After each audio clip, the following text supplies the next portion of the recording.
വ്യക്തിയാണ്. 18ാമത്തെ വയസ്സ് പറഞ്ഞാൽ ഞാൻ ഭാവിയോട് പറഞ്ഞു ഇനി ഇപ്പം ലൈസൻസ്ഡ് കാമുകനാണ്.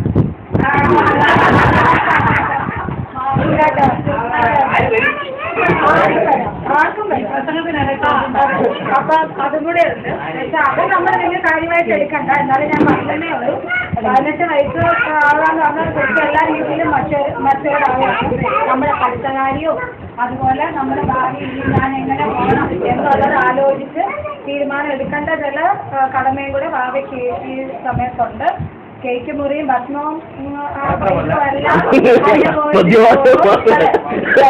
ഇതെല്ലാം നമുക്ക് വേണം. പക്ഷെ ഈ അവസരത്തിൽ നമ്മൾ മനസ്സിലാക്കേണ്ട ഒരു കാര്യം അതാണ്. ഇനി ഞാൻ എന്താണ് അടുത്തത് ചെയ്യാൻ ഉദ്ദേശിക്കുന്നത് എന്നുള്ള ഒരു തീരുമാനം എടുത്തുകൊണ്ട് മുന്നോട്ട് പോയി മിടുക്കനായി വരിക. ഇനി അവന്റെ അച്ഛനെ അമ്മയെ കുറിച്ച് അച്ഛനെ അമ്മയെ കുറിച്ച് രണ്ട് വാക്ക് അവരെ പറ്റി ഞാൻ എന്നാ പറയാനാ. അവന് ഇതുപോലെ അച്ചടക്കത്തോടു കൂടി വളർത്തിക്കൊണ്ട് വന്നിട്ടുണ്ട്. തീർച്ചയായിട്ടും അത് പറയണം. ജോസിയണ്ണന് ചേച്ചിയും പുറത്തുണ്ട്. എന്നാലും ജോസിയണ്ണന് ഏറ്റവും ഇതായിട്ട് തന്നെ നമ്മൾ എന്നാ പറയുന്ന ഒരു വലിയ ഗൈഡൻസ് വളരെ സന്തോഷമുണ്ട് ഈ രീതിയിൽ അത് മുമ്പോട്ടും ഈ രീതിയിൽ മെയിൻറ്റെയിൻ കടമയാണ്. അത് പരസ്പര ധാരണയും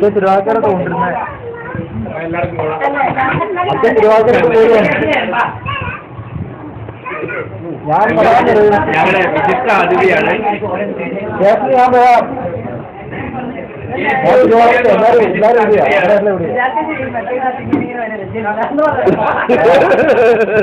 ഞങ്ങളുടെ ചീഫ് ഗസ്റ്റാണ്. ഭംഗിയായിട്ട് ആഘോഷിക്കുകയും ഇതിൽ ഭാഗമാകാൻ എനിക്ക് എൻ്റെ ഭാര്യയ്ക്കും അവസരം കിട്ടുകയും ചെയ്ത് അറിയാതെ പങ്കുവച്ചിരിക്കുന്നു. അപ്പോൾ എല്ലാ കാര്യങ്ങളും ഇനി നല്ലപോലെ ആലോചിച്ച് പ്രവർത്തിച്ച് മുന്നോട്ട് നീങ്ങാൻ ദൈവം അനുഗ്രഹിക്കട്ടെ. നന്ദി.